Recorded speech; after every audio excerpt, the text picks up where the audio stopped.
जय हिंद दोस्तों। हम अगले अपने कैरेक्टर के साथ आपके बीच में हैं अब्दुल हाफिज़ मोहम्मद बरकतुल्ला। अब्दुल हाफिज़ मोहम्मद बरकतुल्ला देशभक्त क्रांतिकारी की सीरीज़ के अगले कैरेक्टर हैं हमारे बीच में। आज़ादी के संघर्ष में देश के अंदर तो आंदोलन ही हो रहे थे, लेकिन कुछ क्रांतिकारी ऐसे थे जिन्होंने देश के बाहर से ही आज़ादी की इस लड़ाई में अपना महत्वपूर्ण योगदान दिया। उन लोगों ने विदेश में रह रहे भारतीयों को ब्रिटिश हुकूमत द्वारा भारत में लोगों पर हो रहे जुर्म और अन्याय से परिचित करवाया ऑल ओवर द वर्ल्ड। ऐसे ही क्रांतिकारियों में से एक थे अब्दुल हाफिज़ मोहम्मद बरकतुल्ला, जिन्होंने न केवल गदर पार्टी का विस्तार करने में महत्वपूर्ण भूमिका निभाई, बल्कि अपनी लेखनी के माध्यम से युवाओं में देशभक्ति का जुनून भरा, लोगों को अंग्रेज़ों के अत्याचारों से अवगत कराया और स्वतंत्रता संग्राम में भारत भाग लेने के लिए प्रेरणा दी। बरकतुल्ला ने अमेरिका में गदर पार्टी का इतना विस्तार कर दिया कि अमेरिका में साप्ताहिक गदर नाम की पत्रिका कई भाषाओं में प्रकाशित होने लगी। उसके जरिए ब्रिटिश सरकार को उखाड़ फेंकने के लिए विदेशों में क्रांतिकारी गतिविधियों के प्रचार प्रसार का काम तेज हो गया। ब्रिटिश सरकार बाहरी आंदोलन के डर से अमेरिकी सरकार पर गदर पार्टी पर रोक लगाने के लिए दबाव डालने लगी। बरकतुल्ला ने America, Europe, Germany, Afghanistan, Japan और बर्मा में भारतीयों के मध्य अंग्रेज साम्राज्यवाद के विरुद्ध बगावत की चिंगारी भरी और विश्व के बड़े नेताओं से हिंदुस्तान में आज़ादी की लड़ाई के लिए मदद मांगी। वे जीवन भर भारत की स्वतंत्रता के लिए प्रमुख समाचार पत्रों में क्रांतिकारी लेखन करते रहे, जिससे हजारों युवा प्रभावित होकर देश की आज़ादी की लड़ाई में शामिल हुए। देखिए ये बहुत बहुत इंपॉर्टेंट मैसेज है अब्दुल हाफिज़ मोहम्मद बरकतुल्ला की तरफ से कि आप लेखनी जो है, कलम कितनी बड़ी ताकत है कि दुनिया भर में इन्होंने जो है अंग्रेज़ों के जो ये दमनकारी जो नीतियाँ थी हिंदुस्तान के अंदर, उसके खिलाफ जो है बिगुल बजाया और सबको अवगत करवाया कि ब्रिटिश गवर्नमेंट जो है हिंदुस्तान के अंदर क्या कुरीतियाँ कर रही है, किस तरह के हाल में रख रही है हिंदुस्तान के लोगों को। इसके बारे में बताने का एक अच्छा माध्यम इन्होंने गदर पत्रिका को भी चुना, जो साप्ताहिक तौर पे जो है लाया जाता था। तो किसी भी तरीके से आप जो है अपना कंट्रीब्यूशन दे सकते हैं। उसके बाद हमारे बीच में अगले कैरेक्टर हैं सुरेंद्र नाथ बैनर्जी। भारतीय स्वतंत्रता आंदोलन के में अहम योगदान देने वालों में सुरेंद्र नाथ बैनर्जी का महत्वपूर्ण स्थान है। उन्हें राष्ट्रगुरु के नाम से भी जाना गया। ध्यान रखिए, राष्ट्रगुरु के नाम से जाना गया किसे? सुरेंद्र नाथ बैनर्जी को।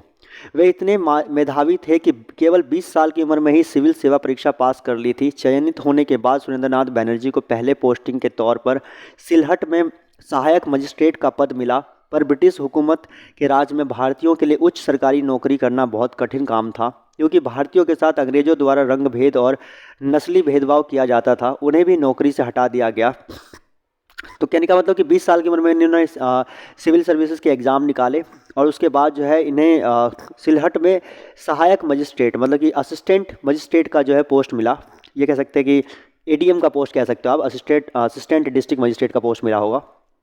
पर ब्रिटिश हुकूमत के राज्य में भारतीयों के लिए उच्च सरकारी नौकरी करना बहुत कठिन काम था, क्योंकि भारतीयों के साथ अंग्रेज द्वारा रंग भेद, नस्ल भेद जैसी चीज़ें की जाती थी।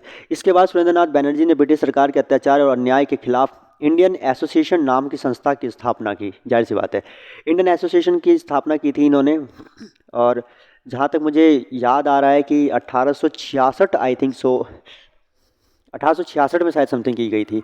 आप एक बार कंफर्म कर लीजिएगा इसको। नामक संस्था की स्थापना की और देश भर में घूमकर क्रांतिकारियों को अपनी संस्था में जोड़ना और अंग्रेजों के अन्यायों के खिलाफ लोगों को जागरूक करना शुरू कर दिया। उनकी संस्था ने ब्रिटिश सरकार से भारतीयों के लिए राजनीतिक अधिकारों की मांग करना शुरू कर दिया। जब लॉर्ड कर्जन ने 1905 में बंगाल विभाजन की घोषणा की, तो इसके विरुद्ध सुरेंद्र नाथ बैनर्जी ने विद्रोह छेड़ दिया और पूरे देश में अपने भाषण और लेख के माध्यम से राष्ट्रीय चेतना की एक नई लहर पैदा कर दी। विरोध का नेतृत्व करते हुए सुरेंद्र नाथ बैनर्जी को पुलिस की लाठी खानी पड़ी थी। सुरेंद्र नाथ बैनर्जी भारतीय राष्ट्रीय आंदोलन के महान सेनानियों में से एक थे। वे भारत में संवैधानिक आंदोलन के जन्मदाता थे, जिन्होंने राष्ट्र सेवा के लिए अपना सब कुछ त्याग दिया था। तो ये थे सुरेंद्र नाथ बैनर्जी। 20 साल की उम्र में सिविल सर्विस की परीक्षा पास करना, 1866 में इंडियन ईस्ट इंडिया एसोसिएशन की स्थापना करना अगर मैं सही हूँ तो, और 1905 में जब बंगाल का विभाजन हुआ तो उसके बाद सक्रिय रूप में जो है देश के लोगों को जो है जागरूक करने का काम जो है इन्होंने किया। तो ये पूरी की पूरी जर्नी सुरेंद्र नाथ बैनर्जी है। इनको जो है राष्ट्रगुरु का सम्मान हमारे देश में दिया जाता है और आपको भी इनके बारे में जानने की आवश्यकता है। अगला कैरेक्टर हमारे बीच में है भगवती चरण वोहरा, एक क्रांतिकारी जिसके पास धन की कोई कमी नहीं थी, लेकिन उन्होंने विलासिता को ठुकराकर आज़ादी के लिए कठिनाई वाला क्रांतिकारी रास्ता चुना। अनेकों आंदोलनों के लेखक, विचारक, संगठक, सिद्धांतकार, प्रचारक और काकोरी से लाहौर तक कई क्रांतिकारी कार्रवाइयों में शामिल होने के बावजूद वे न कभी पुलिस द्वारा पकड़े जा सके और ना ही किसी अदालत ने उन्हें कोई सज़ा सुनाई। ये महान सेनानी थे भगवती चरण वोहरा, जिन्होंने नौजवान भारत सभा जैसे क्रांतिकारी दल की शुरुआत की। उनके अंदर साहस और देशभक्ति इतनी कूट कूट कर भरी हुई थी कि बम धमाके द्वारा तत्कालीन वायसराय लॉर्ड इरविन की ट्रेन को उड़ाकर उसकी हत्या करने की योजना बना ली। ठीक है ना, लॉर्ड इरविन को मारने की हत्या, देख लीजिए आप किसको मारने की बात हो रही है। ट्रेन में विस्फोट करने में सफल भी रहे, लेकिन वायसराय फिर से बच गया। इससे पहले याद होगा लॉर्ड हार्डिंग के ऊपर भी इसी तरह से अटैक किया था। आई थिंक मेरे हिसाब से जिनने अटैक किया था जतिन दास थे क्या? जतिन दास ने किए थे या हम एक बार देख लेते हैं कौन थे। मेरे हिसाब से जतिन दास ही थे। नहीं सॉरी, रास बिहारी बोस। रास बिहारी बोस के बाद भगवती चौरा, वो लॉर्ड हार्डिनेज के ऊपर उन्होंने ये योजना बनाई थी, और भगवती चरण वोहरा जो है लॉर्ड इरविन के ऊपर यह योजना बनाई, और दोनों बच गए। भगवती चरण वोहरा ने पकड़े जाने के डर से स्वतंत्रता संग्राम में अपनी भागीदारी कभी नहीं रोकी और आखिरी सांस तक देश को आज़ाद कराने के लक्ष्य के प्रति समर्पित रहे।